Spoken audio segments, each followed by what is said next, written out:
Hello team and welcome to another ATP Geopolitics video with myself, Jonathan MSB. This is Ukraine War Frontline update for the 20th of August 2023, probably my last video for the day, you'll be happy to know.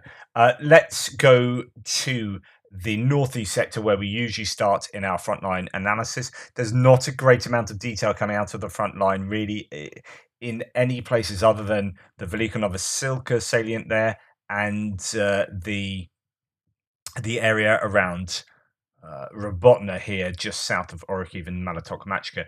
There is little bits of information, but no significant movement of territory or news. The ISW Institute for the Study of War, the American military think tank, says of the northern area, we'll go there first. That's not there. Where am I? Russian sources claim that Russian forces continue to push Ukrainian forces from Sinkivka. Sinkivka is a settlement just northeast of Kupiansk. We're on the Kupiansk to Svatovo to Kreminna front line here, and Sinkivka is under quite a bit of threat from the Russians as they are starting to surround it both from the north and from the east. They have taken the road junction to the east of Sinkivka and some minor rejigs or gains, as according to Syriac maps, is indicated in that area. Just in case you don't know what my lines mean, please pause the video and look at the map legend that gives you an indication of what all the colours represent. Right, let's go back to the ISW that then goes on to say Russian forces continued offensive operations along the Svatovo-Kreminna line on August the 19th and reportedly advanced. A Russian mail blogger claimed that Russian forces are advancing at a rate of 1 to 1.5 kilometers per day in the direction of the Oskil River. That's rather unspecified and could indicate anywhere along this entire front line. There is activity still in skirmishes around the Ryhorodka area. That's the Karmazynivka.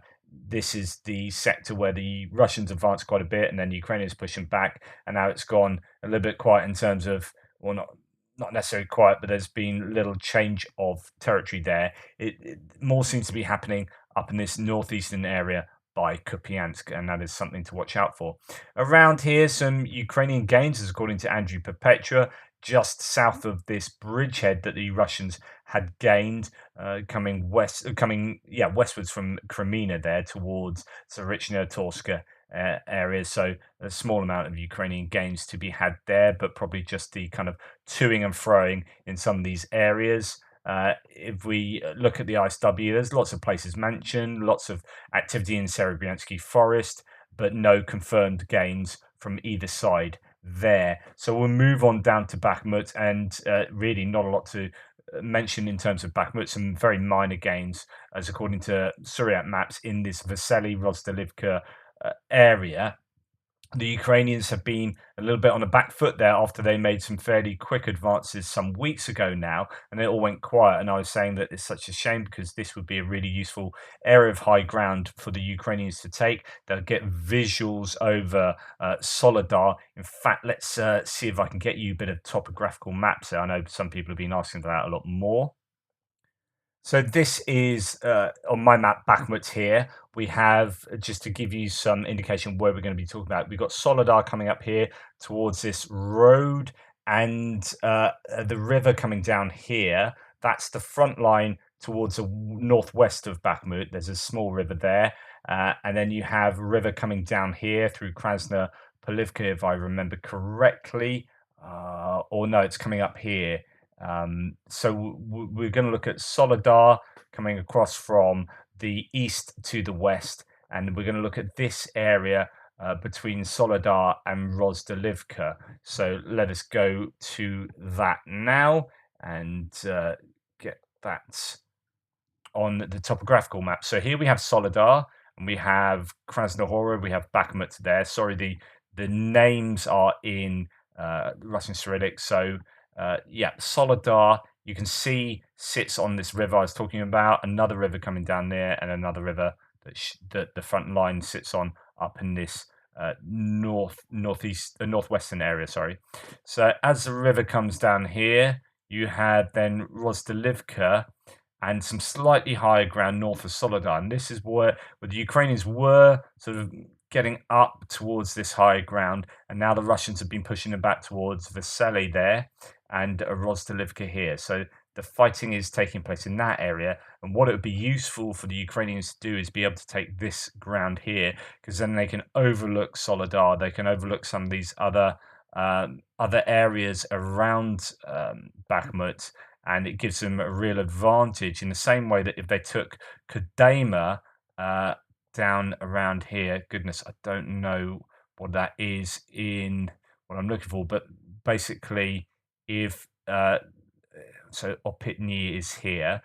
So if they can basically get this high ground, that could be Kadema could be there, but I'm not 100% sure because I'm not sure of my names here when it comes to the transliteration. But yeah, if they can get holders get on top of some of these high grounds, then effectively they get control over Bakhmut really operationally, so they can start hitting things at a much greater range and with much better sighting. So there's some advantages by taking that land and by taking some of this higher ground to the southeast here.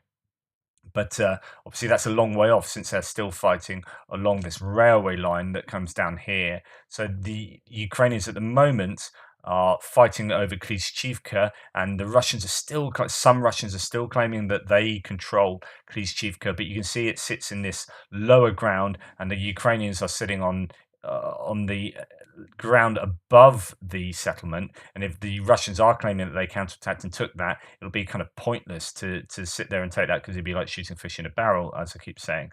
So I would imagine the Russians would be happy to sit along this embankment here behind the railway line, dug in as we know they are, and just sit there defensively, stopping the Ukrainians from going forward. But as I've said before, the Ukrainians don't really need a Bakhmut. So as long as they keep the Russians fixed in Bakhmut and possibly even trick them as well, then it is that is to the advantage of the Ukrainians, who are concentrating really a lot more elsewhere. Anyway, that's situation in Bakhmut. If we look at a couple of claims around here, there is a claim that north near Voknokomyanka, the Ukrainian artillery has hit and destroyed a large concentration of Russian forces there. I don't know any of the details of this strike, as according to War Monitor, that is in Verkhnokha there. Those kind of things are going to be happening for both sides every day. So it's a little bit arbitrary for me to pick that one out, I guess. And then if we go to Kenneth Gregg, the Finnish fighter who's in Ukraine at the moment, he was pretty angry about the strike on Chernihiv and the decision to have a conference, a drone conference there. But after that, he does give some details about what's going on. And I think there has been reason why it's been quiet is because there have been rotations. The fronts start to move after the rotation, he says. On the Bakhmut front, we have taken a firm grip around Andriivka and south of Klishchivka. The advance will gain more momentum as the Russian reinforcements have been slowly but surely ground down. The balance of the forces is again in our favour. Up in the north, the Russians do not get anything done despite their superiority in manpower, so that's going up to the Kupiansk area. It is their mobilized troops who have been given the task of taking Kupiansk, but have neither the knowledge nor the material to do anything constructive. They are using a meat grinder tactic, and it doesn't work. Okay, and then he goes to the south. So that's a situation as far as he sees it. If we go to the ISW, as you can see, I've not highlighted anything. There's just a lot of claims about what's going on in a number of these places. I don't know if it's worth talking about the VDV, or that comes later. Actually, no, that's in the Zaporizhia area. So we'll comment that later. So that is Bakhmut. Not a great deal of detail there. If we come out to see the maps from Poulet-Volon, we can see that the Kodiamivka area to the south and Klishchivka area to the south of Bakhmut, we have Russians still pushing back, Ukrainians still pushing, grey zone where Klishchivka is, and I think that's the most plausible explanation of what's going on around there. And Ukrainians pushing on Kodiamivka still, but something of a stalemate over the last, I don't know, 4 or 5 days there now, as things have certainly quietened down in Bakhmut. Right, let's now move on further to the south, and we're going to go to really to the Rozhiny area, I'm going to keep that topographical map open because I might use it to investigate some of the areas down south. You can see that actually, before I go on, and I'm going to add a really good video that was highlighted to me by JR, who helps with my mapping. In fact, he's really taken on the mapping since I've been on holiday. Thank you so much to Jerome. He's a bit of a legend. He's showing that Deep State Map is indicating some minor gains around Klishchivka. Again, in that central part, that was from. He also showed that the other day, and some around Andriivka as well. Slightly more significant, pushing the Russian front line back to, or defensive line back to the railway in that area. You can see the difference between Syriac maps and the other two mappers here. Now, there's a really good video from Scripps News on how Deep State Map is put together, who it's run by, how it works, how they release certain claims and sometimes don't release certain claims. I will add that to my playlist after I do this video, so it should be there. If you check my recommended Ukraine videos playlist on my channel, that will be on the end of it. Some really useful videos that I think are still relevant. Some of those accounts of partisan activity that happened earlier on in the war are still really interesting to watch. Anyway, let's move on down from Bakhmut past Avdiivka, where there isn't a great deal of information to be had. We will go to the ISW that does mention, as we come down to the Velika Novosilka area, a Russian source claimed that elements of the 247th Guards Air Assault, so VDV, those are paratroopers, regiment, 7th VDV division, are operating near Staromyorsk and Uruzhany. ISW has previously observed that the 247th VDV Regiment reportedly moved from the Orikhiv area to the Staromyorsk area in late July, and that units of the 7th VDV Division are currently split across at least 2 and possibly 3 sectors of the front, supporting ISW's assessment that Russian forces lack operational reserves and are conducting lateral redeployments across the front. Okay, what does that all mean? So, I'm bypassing Avdiivka, not a great deal of information coming from there. Obviously, still will be fighting, but things are somewhat quieter. So, it's really important that open source sources take into account where certain elements are working. When you get video footage coming out saying, well, this is a 247th taking out something here, then you know, okay, they're operating here. And if, as the ISW is saying, if it appears that they are operating in 2, maybe 3 places along this front, it means that they are stretched. You'd really want, to keep coherent units working coherently, cohesively in certain areas, rather than being split across different sectors of the front line. And that is an indication that they are A, using their elite troops as their bog standard kind of workhorses of defense, and B, that they are spread thinly because they don't have a depth of defense. And then it goes back to quote, nuggets of information that I shared with you in my last news video about how they're really struggling to recruit and that they are well short of recruitment levels. And you start piecing together this jigsaw that the Russian armed forces are in quite some trouble on that front. Now, talking about this southern front line, the ISW has claimed that the Ukrainians have made tactically significant counteroffensive gains in both the Uruzhany area, the Velika Novosilka sector, and the Robotyne sector there. We go to the Uruzhany, or I don't know what, the Velika Novosilka area. They are now they've taken Uruzhany here. The Ukrainians are pretty much in control of that, and they are fighting for Zavitne Bazhanya, but it could well be, as I was reporting yesterday, actually skirmishing in the north of Staromylnyivka and having some success over to the east as well. Now, I've seen quite a bit of video footage of various movements in both here and Robotyne areas where you've got Bradleys sort of working. Yes, they are under a little bit of artillery fire, but they seem to be driving more confidently. Also, I saw some footage showing, in fact, I'm going to go and grab that for you because it's just little things that are worth, paying attention to. Yeah, although this is in Robotyne, it's a general point I'm making. So this is, as you can see, artillery hitting. We've got looks like three Bradleys on the move here. They're all pretty close at the moment, which to me is a little bit dodgy. I'm going to turn the sound off so you can hear me. It's a little bit dodgy that they are this close. As the video gets stuck, that's pretty standard for me. So they're going on assault in Robotyne here, and we have a case that the Bradley that you are in at the moment. Oops.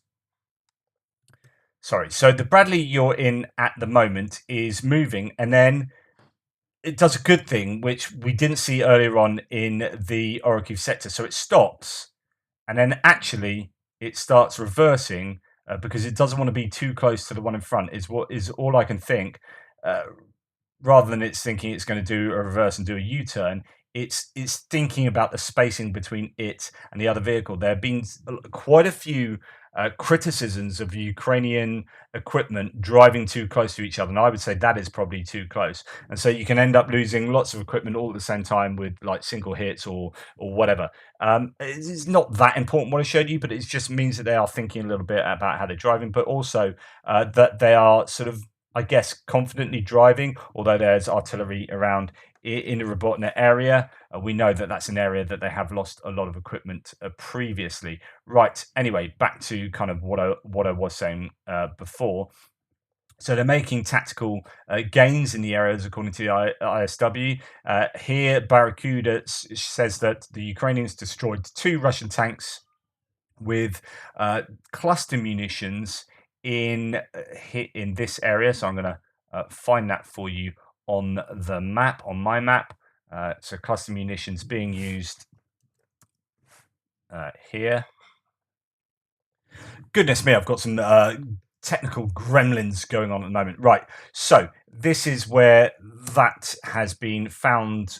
This is where those vehicles are being destroyed. That is right on the edge of the front line there, or the defensive line for the Russians. I guess that's what you expect for having Russian equipment positioned. It's not unusual they'll be on their own defensive front line, of course, but it means that that's where some activity is taking place.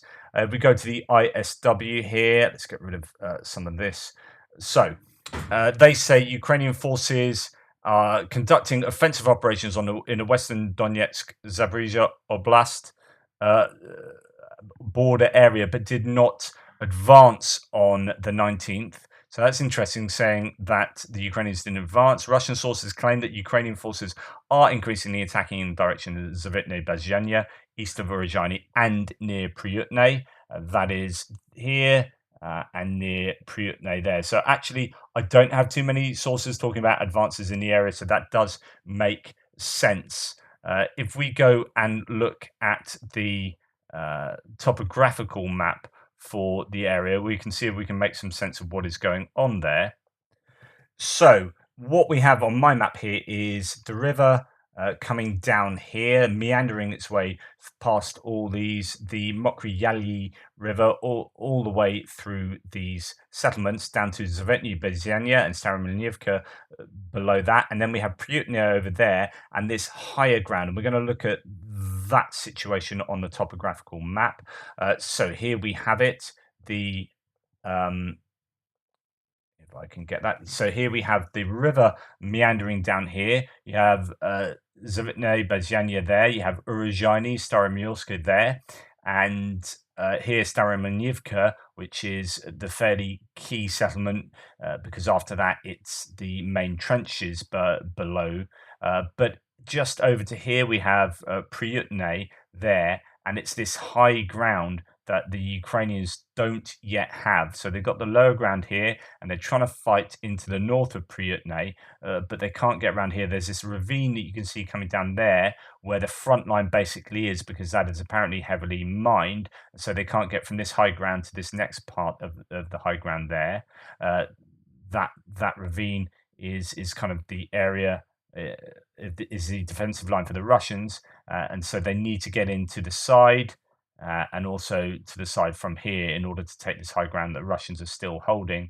But they do have Robotyne here, and they are looking at taking here this next settlement along this river. However, this settlement sits, like Zavitno Bazyanya, sits within the safety of this bend in the river, so that it is on the I guess here the western side, so the Ukrainians might just bypass that and come down to Starominivka. They're fighting on the outskirts down here. Apparently they were yesterday. I don't know. That's still the case. Anyway, I just thought that topographical look might be of interest to you.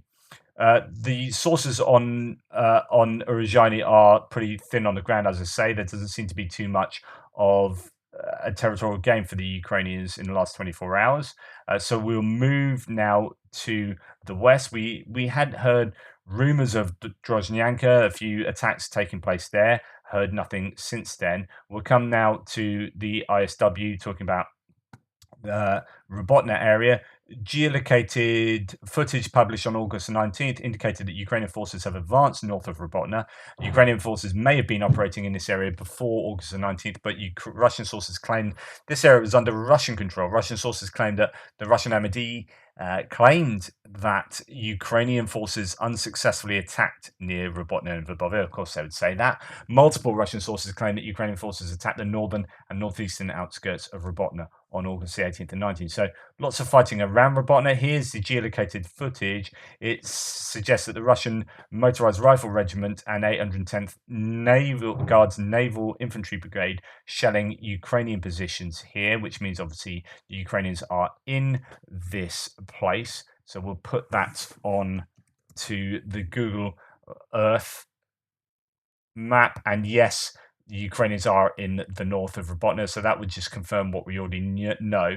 The question at the moment is how far to the south the Ukrainians have made it, and whether the Russians are still in Robotyne even at all. Syriac map shows some small gains for the Ukrainians in the northeast towards Novopokrovka, and also some gains to the east of Robotyne itself. Syriac maps here showing some of those gains around Robotyne. The fighting is continuing with high intensity. While there are no changes within the town, says Syriac maps, the Ukrainian army is slowly taking new positions on the eastern outskirts. So that would suggest here that the Ukrainians are having some success. Right, Getty states that, Global War Monitor states that Ukrainian forces have advanced northeast of Robotyne in this area here. As you can see, they are trying to make it down the trench line towards Verbove here, but some success for the Ukrainians there. And then Getty says that the armed forces of Ukraine improved their tactical positions east of the village of Robotyne by taking several strongholds in the area. This might be a case of eating into the grey zone rather than pushing the Russians' defensive line further back. War Gonzo, the pro-Russian source, says that Ukrainians have made slight advances along the Robotyne front, widening the axis of attack, increased activity near Nestoryanka and Kopani. This then suggests that the Ukrainians are using this as a bit of a springboard to launch further activity, and they are there's activity around Nestoryanka and Kopani here. So it's a case of not just, making one small salient, one small advance in an area that would allow them to get cut off more easily, but taking a few places east and west of there so that they can flatten out this. They want to move in kind of like a much wider semicircle. If they just did this and moved down from Robotyne, they could be easily cut off at the top here. So you will see them try and attack in places like Nestoryanka, Kopane, Novopokrovka, widen this all out. And then, of course, it's all about getting towards Tokmak there. Right, no reports then said later on, so this was this morning, Russian channel has claimed that street fighting is ongoing in Robotyne. Information I'm getting is the Ukrainian controls most of the settlement. There's very little Russian presence left in the southern part, if it's not been cleared already. So going back to Robotyne itself, they really are on the southern outskirts of the settlement. And that's pretty much it for Robotyne area. Indeed, there's not much more to be said about the whole front line. ISW goes on a little bit later to talk about the left bank of the Dnipro River. So if we just zoom out and have a little trip along to the Dnipro River, coming down the what was the reservoir. Of course, this might be uh, dry enough to drive equipment across it. However, it's a large kind of flat area that would mean that any advances would be easily visible. And also, you don't know whether the top seems quite hard, but actually underneath there might be some softness when you're driving a huge tank over it. So, anyway, going on to this area of Kazachyi Lahiri to the northeast of Kherson, we've got Antonivsky Bridge. Really haven't heard anything about that over the last week. And Kazachyi Lahiri, there were claims that the Russians have pushed the Ukrainians back out of there. The ISW states that Russian sources claimed on the 18th and 19th that they have control of the area of the left bank of Kherson near Kazachyi Lahiri, and the Russian MOD claimed that Russian forces repelled Ukrainian attempts to gain a foothold there, and that the Russian forces control that area or on the left bank near the settlement. So those are still their claims. There's a lot of operational security going on here. Who knows exactly what the situation is? I would be very surprised if the Ukrainians have been completely repelled from the area. They seem to have a fairly decent foothold, but it may well have happened. We shall see. So that is the situation going on the front line. Not a massive amount of detail, just a little bit of topographical analysis. Sorry that my technical skills failed on a number of times during this video, but yeah, sorry, not sorry. It's yeah, that's what you get. Please like, subscribe, and share, and all that usual bells and whistles and all the YouTube stuff that some of you are so good at doing. I really, really do appreciate it. Anyway, take care, and I'll probably speak to you again tomorrow. In the meantime, toodle pips.